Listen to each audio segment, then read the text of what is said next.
A Norwegian mother is spending the afternoon at an American friend's house. Within the first hour, she has quietly noticed three things. The 8-month-old is napping indoors, in a bedroom heated to the same temperature as the living room, with the door shut against the rest of the house. A small camera watches over the crib and streams the sleeping baby to a screen propped on the kitchen counter, checked every few minutes without anyone seeming to notice they're checking it. And when the 7-year-old asks to visit a friend who lives 3 streets away, everyone gets in the car without a second thought. She says nothing. She is a guest, and guests do not arrive with opinions, not out loud anyway. But she is filing each of these away quietly, one after another, because back home, with her own children, none of it would be happening, not one piece of it, and she is honestly trying to work out what exactly she is looking at. That is today's video. 8 completely normal Western parenting habits that stop a Nordic parent mid-sentence, and what each one actually looks like from the other side. Before we go on, let us know in the comments where you're watching from. We love seeing how far this story travels. And if you're loving it so far, join the family by hitting subscribe, because tomorrow we've got something special lined up just for you. The first thing landed before she had even taken off her coat, the baby napping indoors. Across Norway, Sweden, Denmark, Finland, and Iceland, babies routinely nap outside, in their prams, in winter.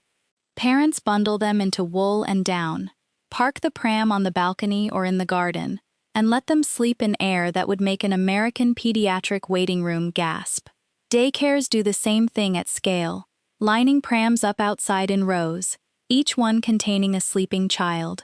Marjo Turula, a researcher at the University of Oulu in Finland, studied the practice and found that babies tend to sleep longer outdoors than indoors, and the parents in her research considered somewhere around -5 Celsius the comfortable range. Some reported outdoor naps stretching past 2 and 3 hours. So when a Nordic parent watches a baby napping in a heated bedroom with a white noise machine running and a humidifier going, what she sees is an impressive amount of equipment working together to produce a shorter nap. The second thing is the camera. The video monitor is standard issue in a Western nursery, and the market has kept expanding from there. Breathing sensors under the mattress, motion alarms, a sock that tracks the sleeping baby's heart rate and reports it to a phone. The operating rule is that the baby must be observable at every moment. The Nordic rule runs the other way. In Copenhagen or Stockholm, it is completely ordinary to park the pram outside a cafe, baby asleep inside it, while the parents drink their coffee indoors at the window.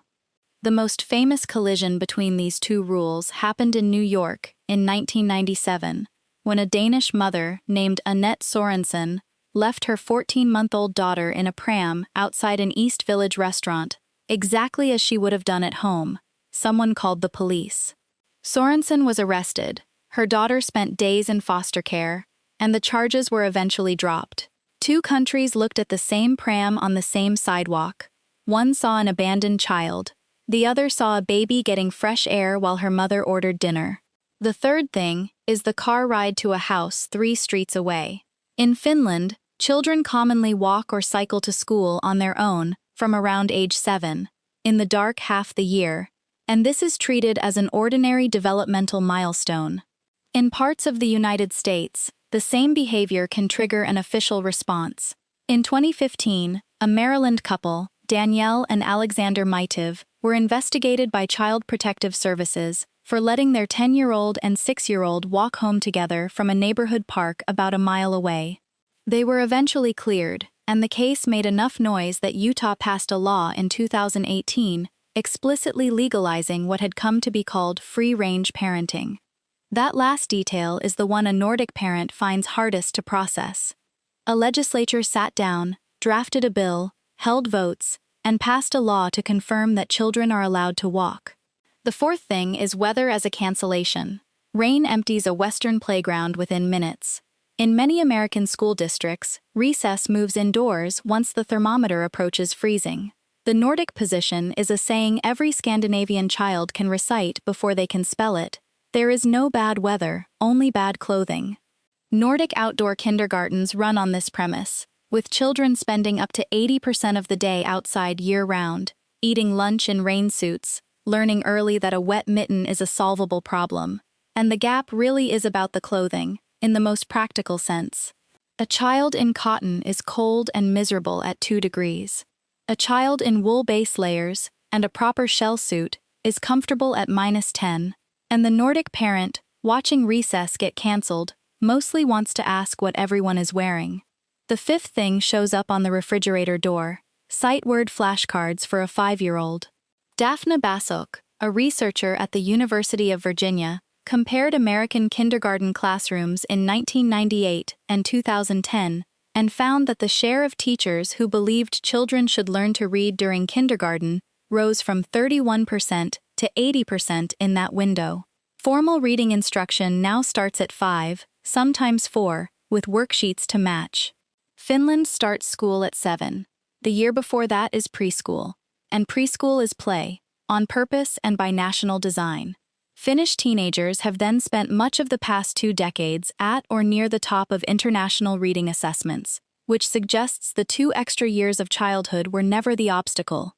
The Nordic parent looking at those flashcards is quietly wondering who they are actually for. Preparing and narrating this story took us a lot of time, so if you are enjoying it, subscribe to our channel. It means a lot to us. Now back to the story.